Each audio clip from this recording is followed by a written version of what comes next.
Thank you, Mark. And good day, everyone. I came here today to honor the victims of the September 1 massacre last year and their families and their friends. For many years as a policy official in the Pentagon and a little bit in the White House and in the State Department more recently, I worked on the Middle East quite a bit. I heard about the MEK, as did most professional policy people. We didn't really know what we were talking about. And then a few years ago, I examined the group a little more closely. So I looked at what the experts in Washington said about this group. I concluded that US government accounts over the years, and I didn't see the classified accounts, but those were challenged by the attorneys to be brought to court, and the government was not able to produce classified evidence to the contrary.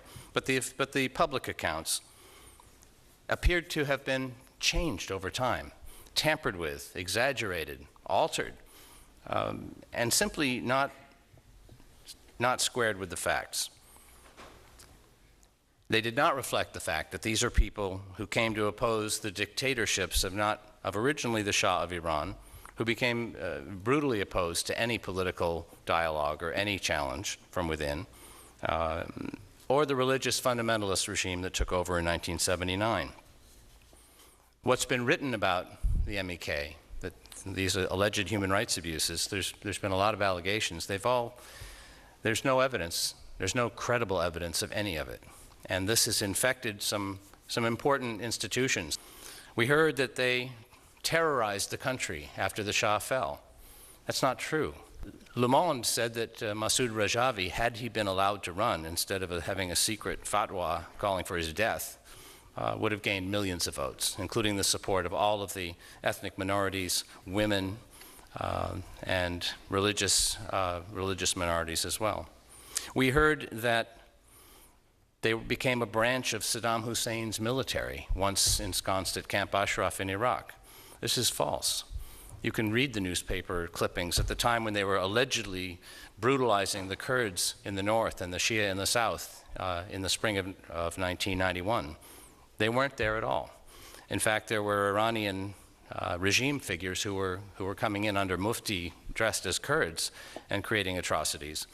These are people who have stood for a non-nuclear Iran, religious tolerance, anti-fundamentalism, gender equality, and they've meant it, they've lived it for 20+ years, and democracy, going back not just to the days of opposing the Shah, but to the era of Mossadegh and his attempt to nationalize the oil and stand up against colonialism, and even back to the constitutional uprising of 1906. These are the roots of the Iranian resistance movement, and I'm not sure that Washington understands that.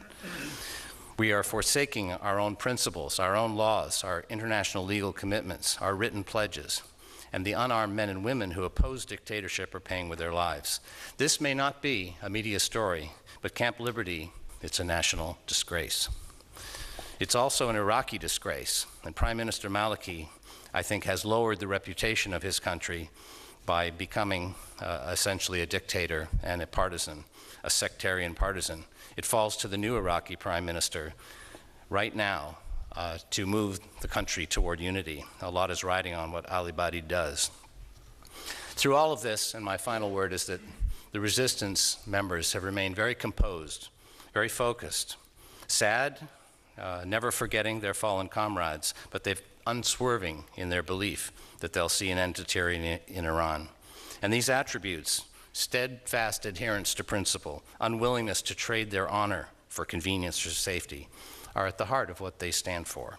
So I honor their sacrifice, and I only hope that we Americans can find the fortitude to face the true facts in the region, summon the strategic wisdom to stand on behalf of human rights and popular sovereignty in not just Iraq, but Syria and ultimately Iran. Our country can reclaim our own honor. Thank you.